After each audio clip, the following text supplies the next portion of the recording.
Goeiemôre, mag die Here baie reflekteer in sy wonderlike doel in die hart en lewe ook so bereik. Nou liewe vriende, wanneer by wilde honde kom, weet ons dat hulle goed kan sien, maar hulle kan geweldig goed hoor ook. Daar word gesê dat hulle tussen 3 en 4 kilometer ver mekaar kan hoor. Die sig en reuk is ook nodig vir kommunikasie en wilde honde het 'n kenmerkende reuk en herken mekaar na 'n skeidings van hulle reuk.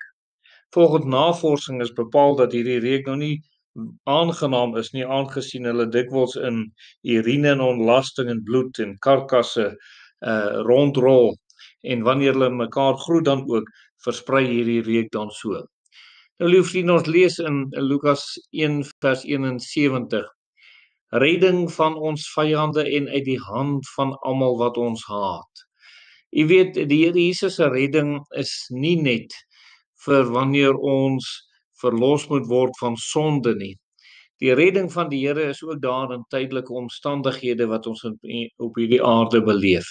Ons kan die Here sekerlik om vertrou vir al ons tydelike omstandighede en hom vra om ons te kom help en ons uit te red uit die nood en die benoudheid waarin ons verkeer. En die volk van die Here het geweet om die Here so baie keer daarvoor te vertrou.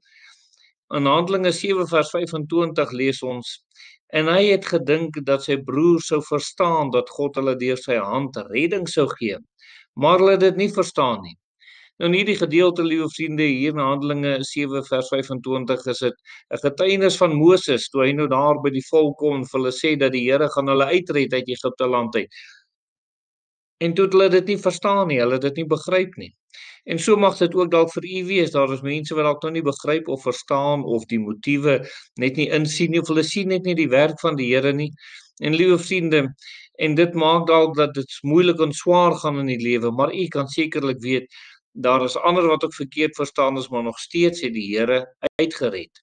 In Handelinge 7 vers 34 staan daar: Ek het duidelik gesien die mishandeling van my volk wat in Egipte is en hulle gesig gehoor en neergedaal om hulle te verlos. En nou, kom hier, ek wil jou na Egipte stuur. Wat so mooi is oor hierdie teksvers is, die Here weet van die benoudheid waarin mense verkeer. Hy het geweet van die mishandeling van sy volk in Egipte. En die Here het toe 'n man opgewek, Moses om te gaan en hierdie volk uit te lei, en op watter kragtige wyse die Here dit nie gedoen nie. So weet die Here ook van u benoudheid. En so weet die Here ook wie hy wil gebruik om u daar uit te haal. Dit mag dalk selfs u self wees, maar die Here weet en hy weet om iemand te stuur om u te help om daar uit te kom dan ook. Matteus 8 vers 24 staan daar: En daar het 'n groot storm op die see gekom, sodat die skei toe was onder die golwe, maar hy was aan die slaap, dis die Here Jesus. Daarom kom sy disippels en maak hom wakker en sê: Here, red ons, ons vergaan. Nou liewe vriende, die storm was geweldig groot en net so mag ons sekerlik ook in storms verkeer in hierdie lewe. Onthou hier in Matteus 8, dit was 'n letterlike storm, dis nie 'n geestelike nie, dit was 'n letterlike storm, hulle sou verdrink, die skip sou onder water gaan.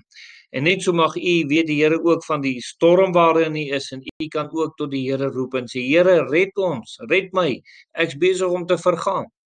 In Lukas 23 vers 35 staan daar: En die volk het dit staan en aanskou en die owerstes het saam met hulle ook geskimp en gesê: Ander het hy verlos, laat hy homself verlos as hy die Christus, die uitverkorene van God is.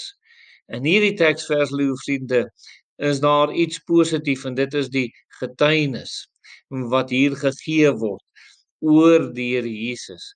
Die owerstes en hulle wat die Here gekruisig het geweet die Here het soveel keer ander mense verlos.